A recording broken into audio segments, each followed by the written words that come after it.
चंदनगढ़ के राजा अभय सिंह के दो बेटे थे। अब राजा और रानी एक बेटी चाहते थे, लेकिन फिर बेटा हुआ। वे निराश हो गए। उन्होंने फिर बेटी का इंतज़ार किया, लेकिन बेटी के इंतज़ार में एक एक कर 7 बेटे हो गए। राजा शिवजी के पक्के भक्त थे। उन्होंने शिवजी की आराधना की और दुखी होकर बोले, हे भोलेनाथ, क्या मेरी कामना पूरी नहीं होगी? उसी रात में राजा ने सपने में देखा कि स्वयं शिवजी आए हैं और कह रहे हैं, भक्तराज, तुम चिंता मत करो। तुम्हारे भाग्य में पुत्री नहीं थी, पर तुमसे मैं बहुत प्रसन्न हूँ।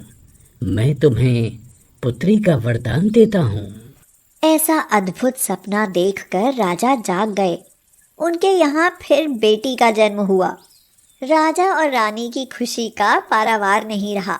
उन्होंने उसका नाम नंदिनी रखा। वह बहुत सुंदर और चंचल थी। राजा के सभी बेटे बहुत निकम्मे और शैतान थे।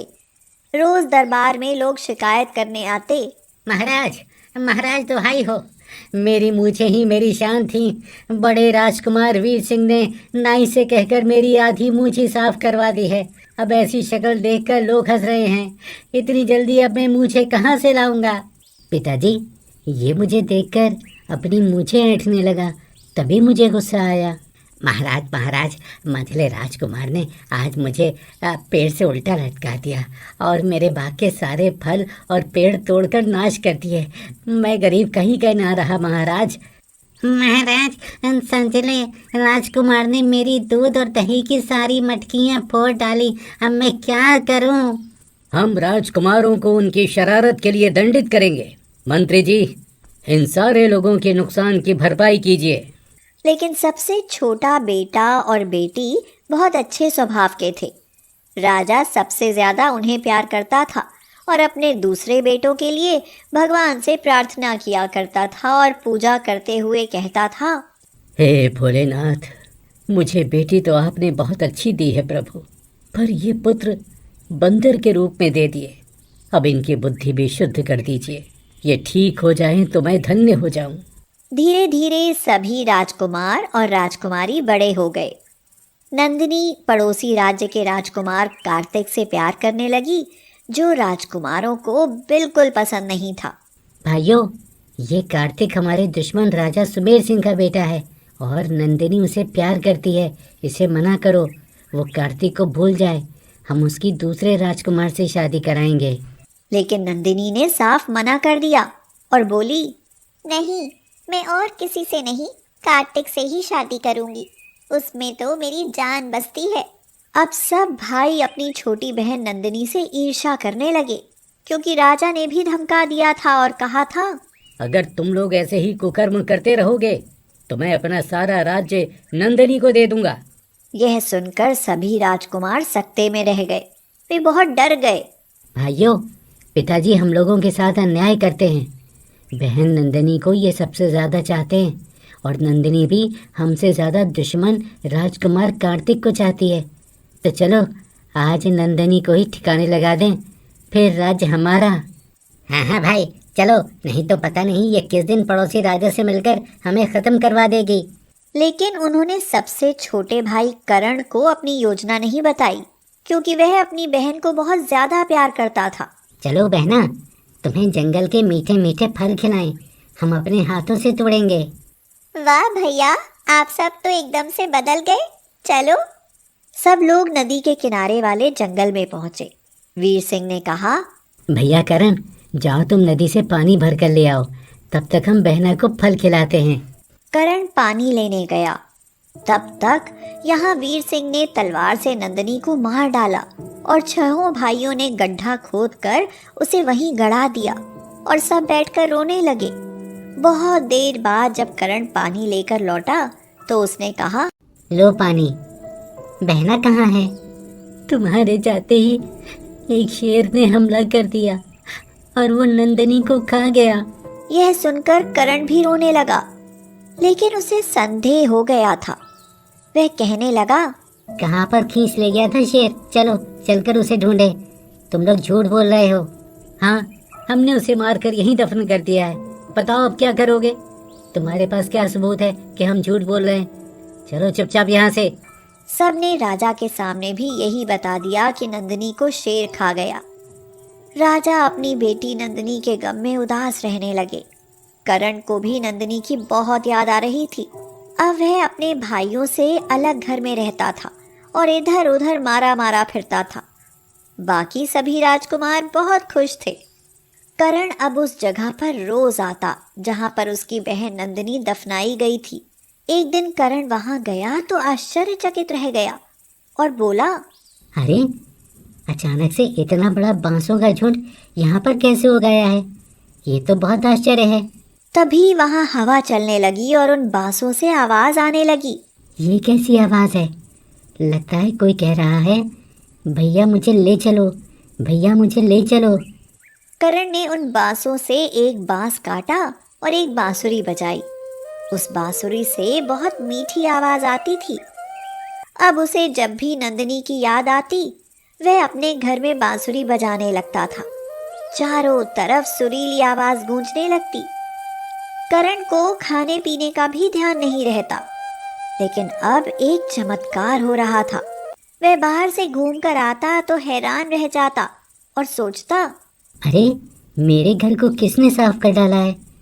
ये खाने की इतनी अच्छी खुशबू कहाँ से आ रही है? ऐसा खाना तो मेरी बहन नंदिनी मुझे खिलाती थी। करण अब वह स्वादिष्ट खाना खाने लगा। रोज ऐसा होता था। आखिर कौन है जो ये सब मेरे लिए कर रहा है? मैं आज छिपकर देखता हूँ। वह कोने में छिपकर खड़ा हो गया। उसने देखा बांसुरी में से नंदिनी निकली और उसने पूरे घर को चमकाकर साफ कर डाला और फिर करण की पसंद का खाना बना दिया और उसी बांसुरी में समा गई। करण की आंखों में आंसू भर आए। वह कहने लगा, ओह, अब समझा। ये मेरी बहन ही है जो अभी मुझे इतना प्यार करती है। अब मैं भी इसे जाने नहीं दूंगा। अगले दिन वह फिर छिप गया। बांसुरी में से नंदिनी निकली और वह काम करने लगी। तभी करण ने जल्दी से बांसुरी को आग में जला दिया और नंदिनी का हाथ पकड़ लिया और बोला, बहन, तुम कहाँ चली गई थी? सब भाइयों की सलाह से मुझे बड़े भैया ने मारकर वहीं गाड़ दिया था। मैं भोलेनाथ के वरदान से पैदा हुई थी, ऐसे कैसे खत्म हो जाती? वहीं पर बांस हो गया, मैं वहीं कैद हो गई। तुम मुझे बांसुरी के साथ घर ले आए, अब मैं आज़ाद हूँ। करण नंदिनी का हाथ पकड़कर दरबार में आया। राजा और सभी राजकुमार नंदिनी को देखकर चौंक पड़े। बेटी, तुम जिंदा हो? तुम्हें तो शेर खा गया था। नहीं पिताजी, भैया ने नंदिनी बहना को मारा था। ये भोलेनाथ की कृपा से हमें फिर से मिली है। राजा गुस्से से थर थर कांपने लगे और उन्होंने आदेश दिया, मंत्री, इन नालायकों को जेल में डलवा दो। अब नंदिनी ही हमारी वारिस बनेगी। नहीं पिताजी, मुझे राज्य नहीं चाहिए। ये मेरे भाइयों को दे दो और इन्हें माफ कर दो, जेल में मत डालो। सभी भाई अब पछतावे में जलने लगे। वीर सिंह बोला, मैं कितना नालायक हूँ। मैंने जिस बहन को मारा वही मुझे सब राज्य दे रही है और मुझे जेल जाने से भी बचा लिया। बहना, मुझे माफ कर दो। सब भाई आकर नंदिनी के पैरों पर गिर पड़े। नंदिनी, राजा और करण ने उन्हें माफ कर दिया। अब आप सबका फर्ज बनता है कि हमारी बहन का विवाह उसकी पसंद से करें। कार्तिक हमारे दुश्मन राजा का बेटा जरूर है, लेकिन जितना नंदिनी उसको चाहती है उससे ज्यादा वो हमारी बहन को प्यार करता है। अब नंदिनी के जीवन को मैं खुशियों से भर दूंगा, चाहे इसके लिए मुझे कुछ भी करना पड़े। अब सातों भाई राजा सुमेर सिंह के यहाँ अपनी बहन का रिश्ता लेकर गए, जिसे सुमेर सिंह ने हंसकर स्वीकार कर लिया। आखिरकार दुश्मनी खत्म हो रही थी। सातों भाइयों ने सुंदर और गुणवान राजकुमार कार्तिक से नंदिनी की शादी कर दी। अब सब लोग खुश थे। शोभा बेर और कुछ मौसमी फल तोड़कर उन्हें बेचती थी। शोभा की एक बेटी थी चेतना, जो उसका इकलौता सहारा थी। चेतना पूछती है, माँ, आप बेर और फल क्यों बेचती हो? तो शोभा हंसते हुए बोली, मैं इन्हें इसलिए बेचती हूँ ताकि तुम्हारी परवरिश अच्छे से कर सकूं। माँ, लेकिन चाची तो कोई काम नहीं करती। तो शोभा बोली, बेटी वो इसलिए नहीं करती क्योंकि तुम्हारे चाचा राजमहल में नौकर हैं, उन्हें वहां से पैसे मिल जाते हैं। अगर तुम्हारे पिताजी जिंदा होते तो मुझे भी कुछ करने की जरूरत नहीं पड़ती। माँ, मगर चाची मुझे हमेशा डांटती हैं और आंखें दिखाती हैं और गौरी के खिलौनों को भी हाथ नहीं लगाने देती। बेटी, सरोजनी चाची तुम्हारी माँ जैसी हैं। नहीं माँ, मेरी माँ बस आप हो। वो सिर्फ गंदी चाची है। ऐसी बातें नहीं करते बेटी। चलो इधर आओ, तुम्हारे बालों में तेल लगाकर चोटी बना देती हूँ। तुम्हारे बाल बहुत रूखे रहते हैं। माँ, धीरे से, मेरे बाल बहुत उलझते हैं। 2 साल बीत गए। एक दिन शोभा को फल तोड़ते हुए झाड़ियों में एक जहरीले सांप ने उसे डस लिया और उसकी वहीं मौत हो गई। चेतना रो रही थी और कह रही थी, माँ, आप कहाँ चली गई? अब मैं किसके सहारे जीऊंगी? वापस लौट आओ माँ, वापस लौट आओ। चाचा विक्रम ने उससे कहा, मत रो चेतना, भाभी हमें छोड़कर हमेशा के लिए चली गई। अब चुप हो जाओ बेटी, आज से मैं और सरोजनी ही तुम्हारे माँ बाप हैं।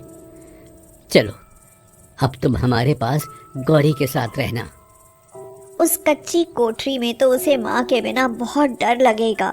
यही सोचकर चेतना अपने चाचा के घर आ गई। गौरी बोली, चेतना, अब तुम हमारे साथ रहोगी, लेकिन तुम मेरे बिस्तर पर मत सोना, नहीं तो तुम्हारे ये गंदे से बाल मेरे बिस्तर को भी गंदा कर देंगे। लेकिन फिर मैं कहाँ सोऊंगी गौरी? उससे क्या पूछती है, मैं बताती हूँ। उधर वहाँ तबेले में, वहीं तुम्हारा बिस्तर लगा दिया है। चाची, क्या मैं वहाँ सोऊंगी? वहाँ तो गोबर की बदबू आएगी और मुझे अकेले डर लगेगा चाची। भूत नहीं है यहाँ जो डरोगी, चुपचाप जाकर सो जाओ। हाँ। चेतना अपने बिस्तर पर लेटकर रोने लगी और रोते रोते सो गई। विक्रम ज्यादातर राजमहल में ही रहता था, इसलिए उसे चेतना के साथ क्या हो रहा है इस बात की कोई खबर भी नहीं थी। चेतना बोली, चाची देखना, मेरे बाल कितने उलझ गए हैं। बाहर सब मेरी हंसी उड़ाते हैं, कहते हैं कि इसके बाल तो घोंसले की तरह हो गए हैं, अब तो इनमें चिड़िया रहा करेंगी। चाची, मेरे सिर में तेल लगाकर चोटी बना दो ना। चोटी? और मैं नौकर नहीं हूँ तुम्हारी। और सही कहते हैं सब, ऐसा लगता है कि चिड़िया का घोंसला हो। और बात सुनो, बहुत दिन हो गए हैं मुफ्त का खाना खाते हुए, आज से भैंसों के लिए चारा तुम्हें ही लाना है। अब बेचारी चेतना रोज जंगल में जाती और भैंस के लिए चारा काट कर लाती। गौरी बोली, माँ देखो तो कितने गंदे बाल हैं इसके, चलो आज रात में इन्हें काट देते हैं, बहुत मजा आएगा। सही कहती है, घर में चारों तरफ इसके बाल पड़े रहते हैं, इसलिए काट देना ही ठीक रहेगा। रात को जब चेतना गहरी नींद में सोई हुई थी, तब सरोजनी और गौरी ने उसके ऊंचे नीचे बाल काट दिए। अगले दिन वो दोनों माँ बेटी चेतना को देखकर हंसती रही। जब चेतना जंगल में चारा लेने गई तो रास्ते में उसे जो भी मिला सब ने उसकी हंसी उड़ाई। चेतना का हाथ अपने सिर पर गया तो उसे सारी बात समझ में आ गई। वह जंगल में जाकर एक पत्थर पर जाकर बैठ गई और जोर जोर से रोने लगी। वहां बैठी एक सोन चिड़िया उसे देख रही थी। वह उसके पास आकर बोली, तुम क्यों रो रही हो लड़की? चेतना ने इधर उधर देखा तो उसे कोई नजर नहीं आया। तभी उसकी नजर उस चिड़िया पर गई। चेतना ने उस चिड़िया से पूछा, सोन चिड़िया, क्या तुम बोल सकती हो? तो सोन चिड़िया ने कहा, हाँ मैं बोल सकती हूँ, बताओ तुम क्यों रो रही हो? मेरा इस दुनिया में कोई नहीं है, मेरे बाल बहुत ही रूखे और गंदे हैं, जिसके लिए मेरी सब मजाक उड़ाते हैं, और आज उन्होंने मेरे बाल अजीब तरह से काट कर मुझे जोकर बना दिया है। सब मुझ पर हंस रहे हैं। मैं एक चमत्कारी चिड़िया हूँ, किसी भी चीज को सोने की बना सकती हूँ। मैं किसी का दुख नहीं देख सकती, इसलिए तुम्हारे बाल सोने के बना देती हूँ। चेतना के बाल सचमुच सोने के बन गए। अपने बाल देखकर वह बहुत खुश थी। धन्यवाद सोन चिड़िया, अब कोई मेरी हंसी नहीं उड़ाएगा। अब तुम अपने घर जाओ, आज से तुम्हारा जीवन पूरी तरह बदल जाएगा। वह अपने सोने के बालों को दुपट्टे से छिपाकर घर आ गई। गौरी बोली, अरे माँ देखो तो, इसे कितनी शर्म आ रही है अपने बालों पर। सिर छुपाने के लिए सिर पर दुपट्टा बांधा हुआ है। भाड़ में जाने दे, मुझे क्या, मुझे तो इसकी शक्ल भी अच्छी नहीं लगती। जवान हो गई है, पता नहीं कब जाएगी इस घर से।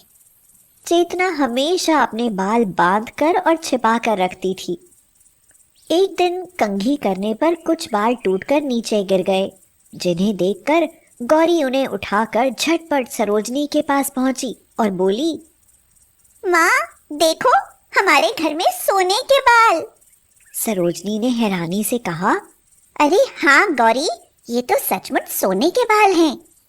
मैं इन्हें सुनार को दिखा कर आती हूँ। कुछ ही देर बाद वह लौट आई और हाँफते हुए बैठ गई। गौरी ने उससे पूछा, क्या हुआ माँ, क्या कहा सुनार ने? गौरी, वो बाल सचमुच सोने के हैं, लेकिन वो बाल हमारे घर में आए कहाँ से? सरोजनी ये सोचकर परेशान थी। चेतना जब भी चारा लेने जाती, वहां जाकर वह अपने बाल खोलकर नाचती और खूब खुश होती, इसलिए वहां कुछ बाल टूटकर गिर जाते थे। एक दिन नगर के राजकुमार उधर से टहलने के लिए निकले।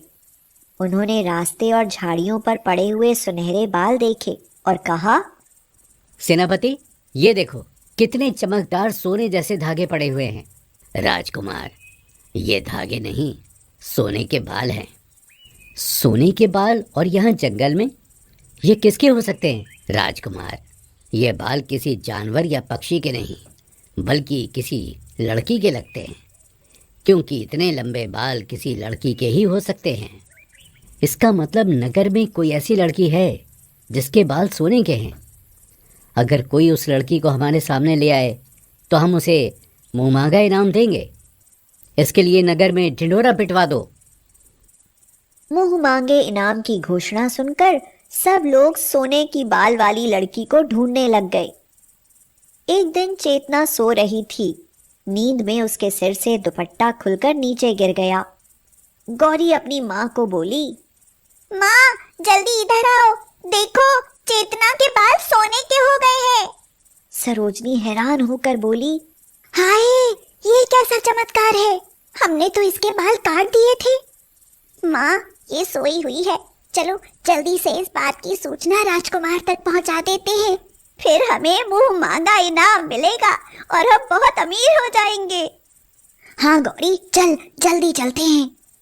सरोजनी ने ये खबर राजकुमार को दे दी और तभी कुछ सैनिक आकर चेतना को राजमहल ले गए।